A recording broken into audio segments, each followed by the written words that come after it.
intentaba reflejar la historia del mundo, ¿no? Porque para él la vida de los personajes era la que más estaba hablando de la historia de ese país. No era una cuestión de portadas de periódicos ni nada por el estilo, ¿no? Digamos que estas historias y estas vivencias son las que realmente nos están retratando la discriminación que sufre el colectivo LGTB, ¿vale? Bueno, en la adolescencia sentirse raro es una verdadera putada, porque tienes una necesidad de pertenencia al grupo, ¿no? En el momento en que te sales de la norma es como, ¿qué hago con esto? No puedo decirlo en público, no puedo hablarlo. Si tienes un amigo, a lo mejor lo escapas, una amiga a lo mejor te escapas y se lo cuentas, pero el que no falla porque no sabe penetrar o porque no puede penetrar porque se le pone flácida antes de hacerlo, falla por ser homosexual. Y la chica que no, o sea, y la que no disfruta teniendo sexo, o la que no falla por no disfrutar teniendo sexo, resulta que es lesbiana. Entonces, en realidad nosotros vivimos en un constante conflicto entre la realidad, o lo que somos, nuestra identidad, y la norma que creamos, o eso a lo que aspiramos, ¿no? El practicar sexo como nos dice el porno, por ejemplo, sería un conflicto constante para nosotros, ¿no? Nuestra primera experiencia sexual es con el porno. ¿Cómo repercute eso luego en el sexo que tenemos, ¿no? Pues vivimos prácticamente en un constante conflicto en cuestión de género y en cuestión de sexo, incluso por esa cuestión. Bueno, en este taller lo que también nos parece muy importante es que le demos importancia al lenguaje, ¿vale? En el lenguaje, como veremos más adelante, a través del lenguaje se perpetúan muchísimos de los prejuicios que tenemos, porque el lenguaje no deja de ser una creación humana, y el lenguaje como tal refleja la interpretación que tenemos del mundo, ¿vale? El lenguaje, y algunos de los que estudiáis varios idiomas os daréis cuenta de que el inglés te da la posibilidad, o otro idioma te da la posibilidad de expresar cosas que en tu idioma natal a lo mejor no tienes, ¿no? Pues al final están expresando rasgos culturales del lugar del que proviene ese idioma, ¿no? Actualmente nos encontramos, hablando ya otra vez de la situación LGTB, nos encontramos en una especie de transición avanzada del discurso, ¿vale? Sobre todo en la sociedad occidental. Digamos que ha cambiado mucho pues el discurso del colectivo o del colectivo en cuanto al colectivo LGTB. Digamos que hay más tolerancia. Si preguntamos por el matrimonio igualitario a nivel para los derechos de las personas LGTB, se reconocen, lo aceptan, pero la realidad es que las prácticas o las actitudes hacia este colectivo no han cambiado tanto. Es un progreso más o menos ficticio, aunque a nivel legal y eso veamos cierta evolución. Y veremos más adelante que también es un progreso desigual, ¿vale? El discurso está muy adherido a los entornos más modernizantes de nuestra sociedad, pero hay muchos otros entornos más conservadores y normalmente relativos a las religiones, aunque las religiones no tengan por qué, la propia religión no tenga por qué promoverlo, pero sí las instituciones, sí que ha calado, o sea, sí que tiene más calado, más raíces este discurso tradicional de rechazo hacia el colectivo LGTB, ¿vale? Y lo vemos aquí en España con el cardenal Cañizares y acabando con, en fin, pues lo sabéis de sobra. A día de hoy todavía identificamos al género femenino con una cierta fluidez afectiva, mientras que establecemos un rol rígido de masculinidad. Digamos que la masculinidad, aunque ese discurso ha cambiado y se tolera en cierto modo las vivencias LGTB dentro de nuestra sociedad, la masculinidad como tal no cambia, tiene unos pilares más o menos fijos, ¿no? Unos pilares fijos de pues, apuesta por la valentía, por dominar las situaciones, por llevar un poco el mando de la sociedad en general, ¿no? Echarse el mundo a las espaldas, por así decirlo. Y ya digo, en este discurso nuevo parece que la masculinidad no termina, o sea, ese modelo de masculinidad no termina de arraigarse. De hecho, no sé si os habéis fijado, pero en los estudios del INJUVE sobre todo nos comentaban también que esta masculinidad incluso está contaminando, entre comillas, a lo que concebíamos como género femenino, de manera que muchas mujeres están teniendo unos patrones de expresión afectiva similares a los de los hombres, intentando pues eso, como cumplir con lo que se espera de, pues, o con lo que hace falta tener para dominar en esta sociedad, ¿no? Que al final es pues, rectitud moral o rectitud, digamos, a nivel de comportamiento, mejor dicho, dominación de las situaciones, por lo que os he comentado, agresividad incluso, ¿no? Parece dar la sensación de que esas cualidades son las necesarias para triunfar en nuestra sociedad, ¿no? Y son cualidades masculinas. Entonces se ve curiosamente como eso, como muchas mujeres dicen, pues entonces las adquiero y trepo, y haciendo en la escala social muchas veces es así. Bueno, otra cosa interesante y que comentan también los estudios del INJUVE es que hay cierta tolerancia o cierta diferencia en la tolerancia entre mujeres y hombres. Las mujeres son más propensas, probablemente debido a la educación sexual que reciben y a las cuestiones implícitas a lo que se asocia o lo que se entiende por género femenino, a tolerar al colectivo LGTB, ¿vale? O las ideas que asocia el colectivo LGTB. Actualmente, bueno, en los estudios hacen un análisis espectacular sobre cómo era el ideario juvenil en torno al movimiento LGTB, ¿vale? Digamos que el movimiento LGTB se identifica con el hombre homosexual, ¿vale? Eso lo vemos en la tele todos los días. Parece que lo único que existe dentro del colectivo LGTB es el hombre homosexual, ¿no? El que sale en los desfiles, el que, en fin. Y ahora ya no tanto, no se simplifica tanto la figura del hombre homosexual, ¿no? Ahora parece que ya no es una cuestión solo estética, sino una cuestión de afectividad, ¿no? Parece que juzgamos al hombre como homosexual en el momento en que sus prácticas afectivas son más cercanas, más cariñosas. Eso nos está diciendo algo, ¿no? Y la gente dice, homosexual, seguro, ¿vale? Eso es un poco, está cambiando un poco en ese sentido. Sin embargo, en las mujeres pasa una cosa muy curiosa. En las mujeres lesbianas no se espera de ellas, o no se les señala por unas prácticas afectivas distintas, porque digamos que cuadra, ¿no? Una práctica afectiva cariñosa con su pareja, una mujer que es su pareja, digamos que no llama tanta atención, pero por eso el modelo de lesbiana sigue siendo el modelo de marimacho, porque es la cuestión de género la que nos sigue llamando la atención. En el hombre lo que nos ha llamado la atención es que sea más cariñoso, eso es lo que castigamos.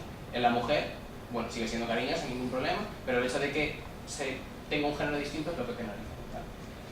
En cuanto a las personas de condición transexual, son las más castigadas de todo el colectivo LGTB, sin duda alguna. En cuanto a estas estadísticas, que es brutal, se les invisibiliza muchísimo.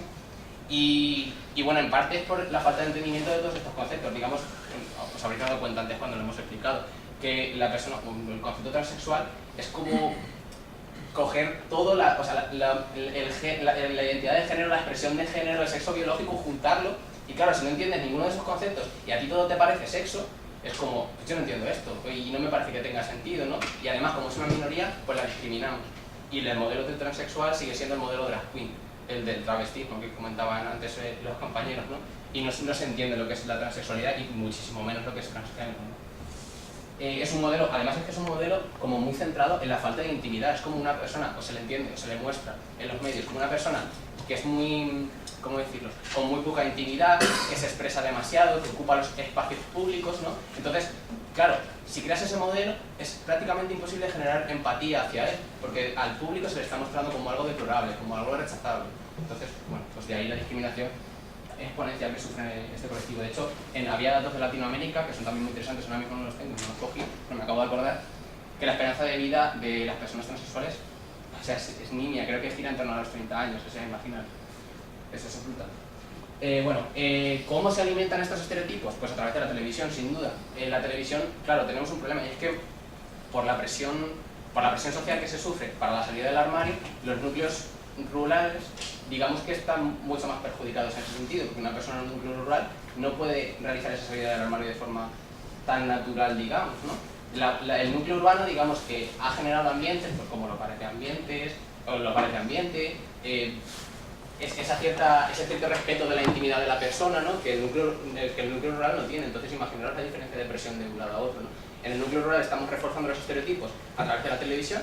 Esos estereotipos generan más rechazo hacia el colectivo LGTB y coartamos aún más la salida del armario. Entonces no se naturaliza, porque los modelos siguen siendo los mismos. A lo mejor tu vecino es LGTB, ¿no? Tiene una condición LGTB y no lo vas a entender en ningún momento porque no va a salir del armario y no va a poder vivirlo de forma natural. Y sin embargo la ciudad se ha empezado a abrir, en los núcleos urbanos se ha empezado a abrir un poco más por el simple hecho de que nos sentimos como con más confianza para vivir nuestras relaciones sexuales. A mí, por ejemplo, me cuesta todavía cogerme de la mano con mi pareja, es algo que me cuesta. Y sin embargo, yo hago una reflexión y digo, es que si no lo visibilizo, al final no estoy naturalizándolo. Entonces es casi una obligación para mí el visibilizarlo y el ponerme en cierta manera, ¿no? Que os situéis un poco por donde andan los tiros. Vale, en el discurso, dentro de este discurso, bueno, cuando hablo de discurso quiero decir, o estoy hablando de las ideas predominantes dentro de una sociedad en torno a una cosa en concreto, pues en este caso, en torno al colectivo LGTB, ¿vale? Es un concepto de ciencias políticas. Y dentro de este discurso entran también los conceptos de asco y de morbo.